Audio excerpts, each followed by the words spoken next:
Hello everyone, how are you all? I hope you guys are doing well. So guys start करेंगे अपना आज का session. और आज के सेशन में हम लोग देखने वाले हैं आपके 2012 दिसंबर यूजीसी नेट का solved question paper environmental science में, यानी कि जो ऐसे कैंडिडेट जो अपना पेपर 2 एनवायरमेंटल साइंस में देने वाले हैं या देंगे, ऐसे स्टूडेंट्स के लिए प्रीवियस ईयर क्वेश्चन है, बहुत ही ज़्यादा हेल्पफुल है आपके UGC net exam point of view के अकॉर्डिंग। तो वीडियो को विदाउट स्किप किए लास्ट तक ज़रूर देखें ताकि आपसे कोई भी इम्पॉर्टेंट इन्फॉर्मेशन मिस ना हो, कोई भी इम्पॉर्टेंट क्वेश्चन मिस ना हो।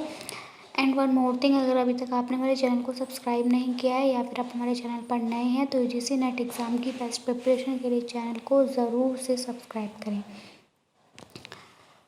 तो चलिए स्टार्ट करेंगे अपना आज का session. So the first question of this series is, यहाँ पर आपको असर्शन और रीज़न वाला क्वेश्चन दिया है। यहाँ बोला है कि biosphere constitutes an excellent life support system which is sustainable and can fulfil all human need. तो आप सभी को पता है कि बायोस्फीयर जो है वो ऐसे लाइफ सपोर्ट सिस्टम से बना हुआ है जो कि सपोर्ट करता है, कह सकते हैं, या जिससे कि सारे लिविंग ऑर्गेनिजम्स वगैरह जो हैं वो सर्वाइव कर रहे हैं और उनकी नीड्स जो है वहाँ पर फुलफिल हो रही हैं। रीज़न में कहा है the size and productivity of the biosphere is limited by availability of water, nutrients and environmental conditions. तो यहाँ पर जो हमारा करेक्ट आंसर जाएगा that goes with option number D is A is false but R is true. Next अगला question है हमारा, geostrophic wind occurs when pressure gradient forces balance. यानी कि यहाँ पर आपको बताना है कि जो जियोस्ट्रॉपिक विंड है ये कब होता है, जब जो प्रेशर ग्रेडियंट फोर्सेस बैलेंसेस होता है उनमें क्या होता है। एक तो कोरियोलिस फोर्स आती है, या फिर फ्रिक्शनल फोर्स, या फिर सेंट्रीपिटल फोर्स, या फिर कोरियोलिस एंड फ्रिक्शनल फोर्स दोनों एक साथ। तो यहाँ पर आपका आता है Coriolis force. Option number A is the correct answer for this question. आगे बढ़ेंगे अगले क्वेश्चन की तरफ। And this question says that scales of metrology are in the following order starting from the list.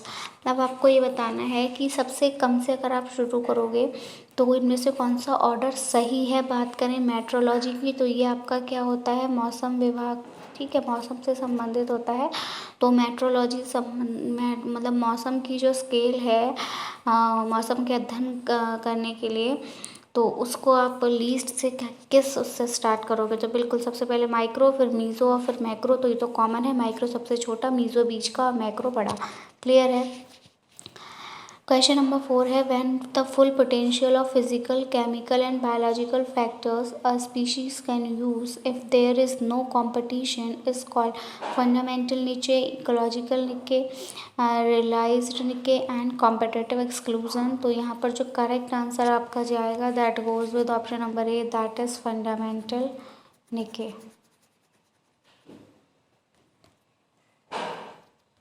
Clear है। Question number 5 is the upper most zone of atmosphere of earth. आपको यहाँ पे बताना है कि जो आपकी एटमॉस्फेयर होता है अर्थ का, उसकी जो अपर मोस्ट लेयर होती है वो कौन सी होती है। तो आपको पता है ये आपकी अर्थ है, ठीक है। इससे ऊपर जाएंगे ये यहाँ पे, ये इस लेयर को हम लोग ट्रोपोस्फेयर के नाम से जानते हैं। इससे ऊपर आप बढ़ोगे यहाँ आपको स्ट्रेटोस्फेयर मिलेगी। स्ट्रेटोस्फेयर की अगर बात करें यहाँ पर ही आपकी ओजोन लेयर भी पाई जाती है, ठीक है। यहाँ आपकी सारी ट्रोपोस्फेयर में मौसम संबंधी घटनाएं घटित होती हैं। तो इसके बाद आपको मीसोस्फेयर मिलेगा और उसके बाद फिर आपको थर्मोस्फेयर मिलेगा। तो सबसे अपरमोस्ट जोन जो है वो आपका थर्मोस्फेयर है, ठीक है। अगला है, which of the following oxides of nitrogen is the major air pollutant release from automobile exhaust. अब यहाँ पर आपसे बोला है कि नाइट्रोजन के कौन से ऑक्साइड हैं जो कि आप कह सकते हैं कि जो ऑटोमोबाइल से निकलने वाला धुआं होता है वहाँ से रिलीज़ होते हैं। तो ये हैं आपके NO, नाइट्रोजन ऑक्साइड्स, ठीक है, वहाँ पर दिया हुआ भी है। अगला क्वेश्चन है, आपको यहाँ पर पॉल्यूटेंट गैस दी हुई है और यहाँ पर आपका उनका थ्रेशोल्ड दिया हुआ है, तो उससे आपको मैचिंग करना है। तो यहाँ पे पॉल्यूटेंट गैस में आपको COSO2 NO, COSO2 नो और PN, पॉलीन्यूक्लिएटेड एरोमेटिक, ठीक है, नाइट्रेट। तो इनका आपको बताना है। Correct code. तो इसके लिए जो करेक्ट कोड जाएगा आपका that goes with option number C, second first fourth and third.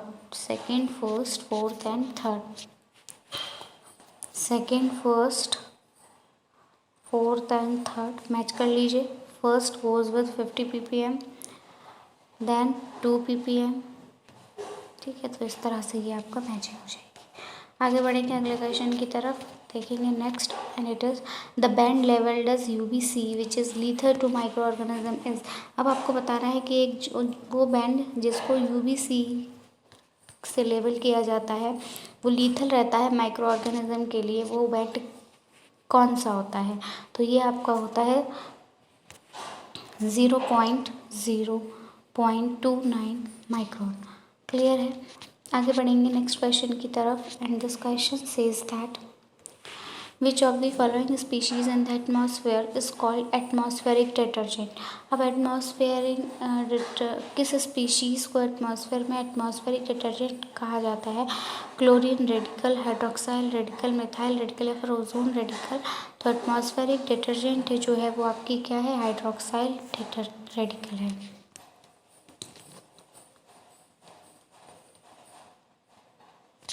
Next is the pH of is 0.001 m solution of HCl is। तो इसके लिए जो करेक्ट आंसर है आपका that is 12, 10, 11, 13 and the correct answer goes with option number C that is 11। Next question is identify the pair element health effect which is correctly matched. अब आपको यहाँ पर देखना है कि किस एलिमेंट से क्या क्या हेल्थ प्रॉब्लम्स होती हैं, ठीक है, मैच करना है। क्या लेट से ग्लोबिनेमिया होता है और तो करेक्टली मैच बताना है कि 3 गलत है 1 सही है। आर्सेनिक से आपका किडनी डैमेज होता है, मरकरी से नर्वस डिसऑर्डर होता है, फिर पेन से आपका हाइपोक्सिया होता है। तो यही ऑप्शन आपका गलत है। ये जो पेन है इससे हाइपोक्सिया ना होकर कह सकते हैं आपकी रेस्पिरेटरी डिसऑर्डर होता है, ठीक है। नेक्स्ट अब आ रहा है which of the following organism can act as primary consumer, secondary consumer, tertiary consumer और scavenger in different types of food chain. अब यहाँ पर आपसे बोला है इन चारों में से रेवेन, टाइगर, स्नेक और फाइटोप्लैंक्टन्स।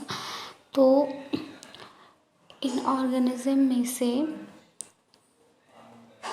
कौन ऐसा है जो कि प्राइमरी कंज्यूमर की तरह भी एक्ट कर सकता है, सेकेंडरी की तरह भी कर सकता है और आपकी टर्शरी की तरह भी कर सकता है, यानी कि स्कैवेंजर्स की तरह भी एक्ट कर सकता है। तो ये है आपका रावेन, क्योंकि ये जो फाइटोप्लैंक्टन्स होते हैं ये तो आपके प्राइमरी कंज्यूमर्स होते हैं, ठीक है, और ये प्राइमरी है तो ये प्राइमरी ही रहेंगे आपके।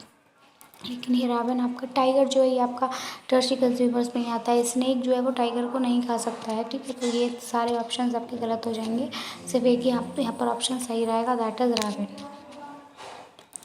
आगे बढ़ेंगे अगले क्वेश्चन की तरफ, देखेंगे सेशन का next question and it is the tendency of biological system to resist change and to remain in a state of equilibrium is called. क्या कहलाता है, homeostasis, feedback mechanism, ecological efficiency, carrying capacity. The right answer goes with option number A that is homeostasis. If different category of threatened species are written in a sequence, what is the correct order? Extinct, vulnerable, rare and endangered, vulnerable, rare, endangered, extinct, vulnerable, rare, extinct, endangered या फिर rare, vulnerable, endangered, extinct। और यहाँ पर जो correct option जाएगा that goes with option number B that is vulnerable, rare, endangered and extinct। Next is which of the following is not a type of ex situ conservation method। अब इनमें से कौन सा ex situ conservation method के अंतर्गत नहीं आता। Botanical garden, zoological park, wild life sanctuaries या फिर जीन बैंक्स। तो बिल्कुल आपका वाइल्ड लाइफ सेंचुरीज नहीं आता है, ठीक है, ex situ में नहीं आता है। अगला है हमारा as a consequence of succession. अब जो सक्सेशंस होते हैं आपने इकोलॉजिकल सक्सेशंस पढ़े होंगे, तो उनके रिजल्ट से जो PV रेशियो होता है आपका gross production standing crop biomass उसको चेंज होता है। तो वो क्या है आपका high during developmental stages and low at mature stage, या फिर low during developmental stage and high at mature, या फिर ग्रेटर दैन 1 और smaller than 1 at developmental stages and approximately 1 at mature stage या फिर remaining unchanged at all stages। तो यहाँ पे जो करेक्ट आंसर जाएगा आपका ये रहेगा, हाई रहेगा डेवलपमेंटल स्टेज पे और मैच्योर एज पे थोड़ा लो हो जाएगा। क्लियर है। अगला हमारा क्वेश्चन है कि preparation of hazard zoning map. अब जो प्रिपरेशन होती है हैजार्ड जोनिंग मैप की in case of landslide prone regions, यानी कि ऐसी जगह, ऐसे रीजन्स जहाँ पे कि भूस्खलन होता है, तो ऐसी जगहों पे जो प्रिपरेशन होता है हैजार्ड जोनिंग मैपिंग का इन्वॉल्व्स कॉम्प्रिहेंसिव इन्वेस्टिगेशन ऑफ, किसकी इन्वेस्टिगेशन होती है, तो डिटेल्स ऑफ स्ट्रक्चर और लिथोलॉजिकल सेटिंग्स भी होता है आपका, जियोमॉर्फिक फीचर्स जो कि रिलेटेड होते हैं स्लोप्स की इंस्टेबिलिटी से, और सेपिसिटी पैटर्न ऑफ द रीजन। तो ये सभी आ जाएंगे। ऑप्शन नंबर डी जो है वो आपका यहाँ पर करेक्ट हो जाएगा। Next question is if A P is equals to, अगर A P is equals to specified value of peak acceleration N is equals to mean rate of occurrence of earthquake per year, T P time interval of consideration exposure period, and F A P probability that an observed acceleration is less than or equal to AP, then the cumulative probability distribution of peak acceleration for POC dependent seismic hazard map is given by which formula। ठीक है, तो आप यहाँ से formulas देखेंगे, D वाला है आपका ऑल ऑफ दी अबव। ठीक है, और यहाँ पर आपका जो करेक्ट आंसर जाएगा, यानी कि अब आप इस क्वेश्चन के लिए आप देख सकते हो कि जो आपका करेक्ट आंसर है दैट इज ऑप्शन नंबर, यही आपका करेक्ट फॉर्मूला है कि एफ मैक्सिमम और TP is equals to exponential, यानी कि आपका एक्सपोनेंशियल माइनस एन टी और 1 minus F A P. Clear है, आगे बढ़ेंगे। असर्शन में कहा है in oceans N A has the longest residence time, बताया है कि जो ओशियंस होते हैं वहाँ पर एन ए का सबसे ज़्यादा रेजिडेंस टाइम है, तो with an order of magnitude of the age of the oceans. तो रीजन में कहा है कि जो long residence time of N A reflects a lack of reactivity of sodium in the marine environment by not being readily incorporated in the common sedimentary minerals nor being removed by biological reactions. So the correct answer here goes with option number A, कि दोनों ही सही हैं, लेकिन are जो है वो correctly explain नहीं कर रहा है ए को। ऑप्शन नंबर 20 है according to Goldich the decreasing out of stability of following minerals of igneous rocks towards weathering is. तो ये आपका क्या रहेगा, muscovite, quartz, potash feldspar, biotite, biotite, potash feldspar, muscovite, quartz, quartz, muscovite, potash feldspar, biotite और potash feldspar, quartz, muscovites या फिर biotite. तो यहाँ पे जो करेक्ट आंसर जाएगा that goes with option number C. अगला है in universal polar stereographic coordinate system the eastings and northings are computed using which projection method. So यहाँ पर जो ऑप्शन नंबर ए करेक्ट हो जाएगा, polar aspect stereographic projection. Next question is pitchblende is an ore of. अब ये जो pitch blend है ये किसकी ओर होती है, आपके निकल की होती है, क्रोमियम होती है, मोलिब्डेनम होती है, फिर यूरेनियम होती है। तो option number D is the correct answer for this question that is uranium. अगला क्वेश्चन है कि copper see who is classified according to its geochemical affinity. तो जो कॉपर है इसको जियोकेमिकल एफिनिटी के अकॉर्डिंग क्लासिफाई किया जाता है साइट्रोफाइल एलिमेंट, कैलिकोफाइल, लिथोफाइल या फिर atmophile. And the right answer goes with option number B that is chalcophile element. Question number 24. If A is the fractional wind speed decrease at the wind turbine, the maximum extraction of power from the wind occurs when A is equal to. The correct answer 1/3. In the following fusion energy reaction, इस energy reaction में आपको x को identify करना है। तो x क्या है, d plus T is equals to 1 plus किसके साथ यहाँ पर होगा, LiH2 He3 या फिर He4। And the correct answer goes with option number 4 that is He4। अगला हमारा क्वेश्चन नंबर 6 हो जाएगा। सर्शन में बोला है natural gas is very attractive eco friendly fuel. जो नेचुरल गैस है बहुत ज़्यादा अट्रैक्टिव इको फ्रेंडली फ्यूल है।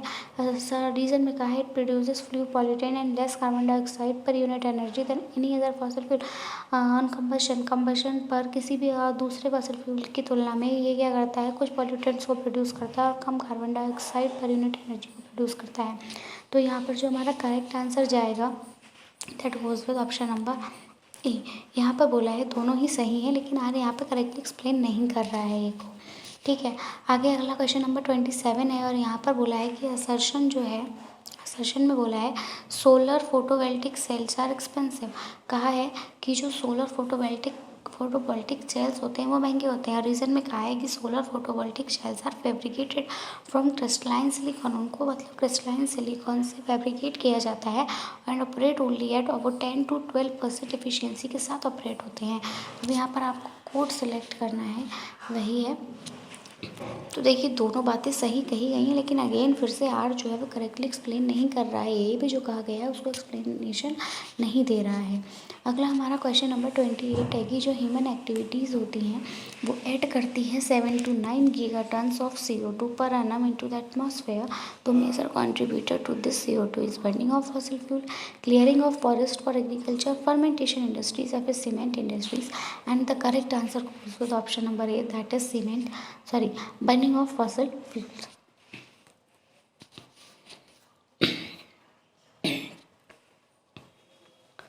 Next question is according to WHO। अब यहाँ पर आपके वर्ल्ड हेल्थ ऑर्गेनाइजेशन की बात हुई है, इसके अकॉर्डिंग जो मैक्सिमम परसेमेबल लेवल होता है क्लोराइड का ड्रिंकिंग वाटर, मतलब WHO के अकॉर्डिंग जो आपका पीने वाला पानी होता है उसमें क्लोराइड कितना होना चाहिए।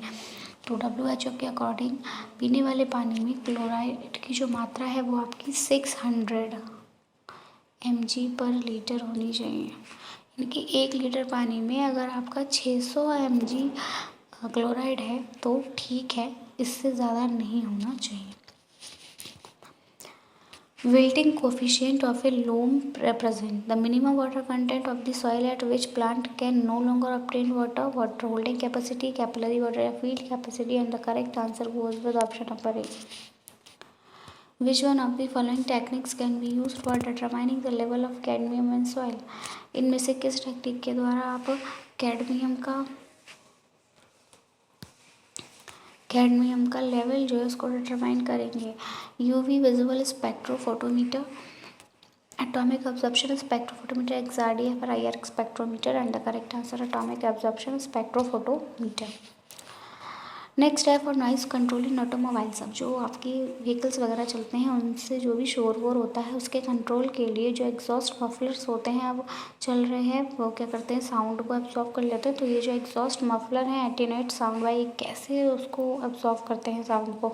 एब्जॉर्प्शन के थ्रू, डिस्ट्रक्टिव इंटरफेरेंस के थ्रू, या फिर reducing velocity of hot gases, या फिर एब्जॉर्प्शन एंड डिस्ट्रक्टिव इंटरफेरेंस। तो ये जो मफलर्स हैं ये क्या करते हैं, जो हॉट गैसेज होती है उनकी वेलोसिटी को रिड्यूस कर देते हैं। Next is soil fulvic acids are strong chelators of. ये जो सॉइल फल्विक एसिड है स्ट्रॉन्ग क्लेटर्स हैं आयरन सेकंड के, आयरन थर्ड के, दोनों आयरन सेकंड थर्ड के, फिर FeOH3 के। तो यहाँ पे जो करेक्ट आंसर जाएगा that goes with option number A, that is iron second.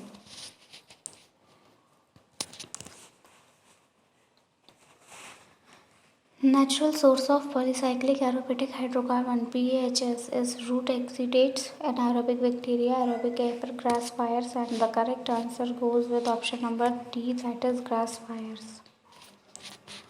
अगला है आपको मैचिंग करना है। यहाँ पर फेस विद यहाँ पर फेस दिया है, रिवर्स और एक्टिविटी दिया है एनवायरमेंटल ऑडिट पे, और आपको करेक्ट आंसर यहाँ से देना है। तो प्री ऑडिट की अगर हम बात करें, यहाँ पर प्री ऑडिट दिया है, ऑन साइट ऑडिट दिया, पोस्ट ऑडिट दिया, फिर यहाँ पर human input of analysis in relation to economy, review in audit checklist और रिकॉर्ड डॉक्यूमेंट्स रिव्यू। और जो करेक्ट आंसर आपका है that is option number A. Second, third and first match कर लेते हैं। Second, third and first, second, third and first, clear है? Second, third and first, इस अकॉर्डिंग आप इसको मैच कर लेंगे। नेक्स्ट क्वेश्चन है match the impact assessment methodology with the corresponding environmental list. अब यहाँ पर आपको दिया है, एक तरफ असेसमेंट दिया है, असेसमेंट मेथडोलॉजी दिया है, दूसरा आपका करस्पॉन्डिंग एनवायरमेंट्स दिए हैं। तो यहाँ पर आपको दिया है कि एयर, बायोलॉजिकल, वाटर और लैंड, और यहाँ ecosystem model, Gaussian model, mass balance approach या फिर GIS। तो यहाँ पर जो आपका करेक्ट आंसर है that is option number A, and it is second, first, third and fourth, second, first, third and fourth, second, first, third and fourth, ठीक है, second, first, third and fourth match कर लीजिए। Air Gaussian model, biological ecosystem, water mass balance approach और land आपका GIS। Next है public hearing is conducted. अब जो public hearing है वो कंडक्ट होती है आपकी prior to site selection, prior to approval of terms of reference, after preparation of EIA या फिर after environmental clearance and the right answer goes with option number C, that is after preparation of EIA। Next यहाँ पर आपसे full forms पूछा है कि IAIA stands for IAIA की full form क्या है? International association of impact assessment, Indian association of impact assessment, international assembly of impact assessment या फिर आपका Indian assembly of impact assessment. And the correct answer goes with International association of impact Assessment. IAIA is International association of impact Assessment. Clear है? International association of impact Assessment. Clear. Municipal solid waste MSW, तो यहाँ पे बोला है MSW have the heating value typically in the range, किस range में होंगी? तो that is 9300 to 12800 kilo joule per kilogram. अब देखिए आपको यहाँ क्वेश्चन पूछा था जो मोटर व्हीकल एक्ट 1938 था उसको किस ईयर पे अमेंड किया गया? 1972, 1918, 1980, मतलब कब संशोधन, किस ईयर में संशोधन हुआ था? तो उसका आपका 1988 में संशोधन हुआ था। 1986 से आप याद रख लीजिए, इन्वायरमेंटल एक्ट था। ठीक है। The statistical test is used to ascertain whether there is a significant difference between the variance of two sets of observation, and the correct answer goes with F test.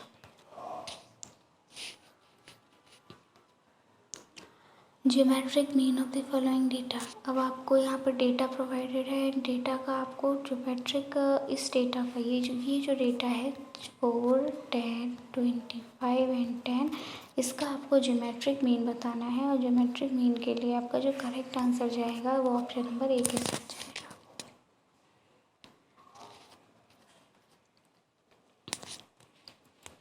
In the Gaussian plume model, the plume size varies with buoyancy flux parameter Fs. The correct answer is option number C, F1 by 3. Question number 47. United Nations Conference on Environment, जो United nation की conferences होती है environment पे, उनको अर्थ summit जिसको कहा जाता है वो 1992 में हुई थी। किस सिटी में हुई थी? तो ये बिल्कुल आपका क्लियर है, रियो डी जेनेरियो में हुआ था।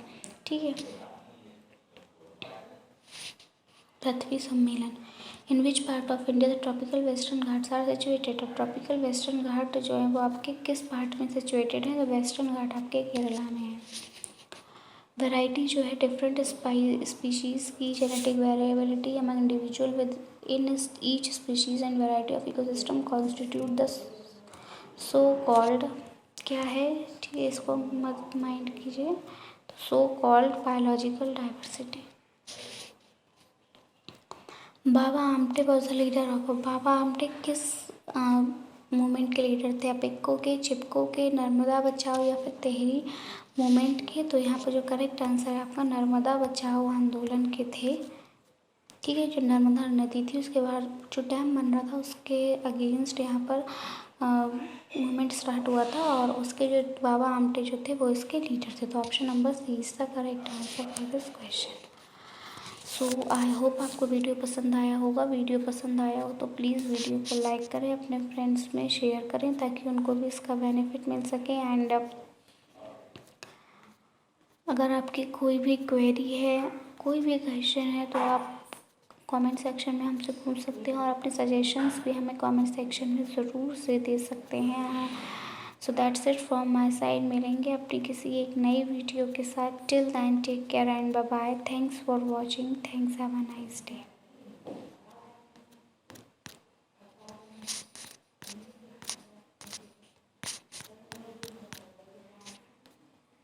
एक बार ही शो कर देती हूँ थोड़े थोड़े क्वेश्चंस, अगर स्क्रीनशॉट ना लिया हो तो।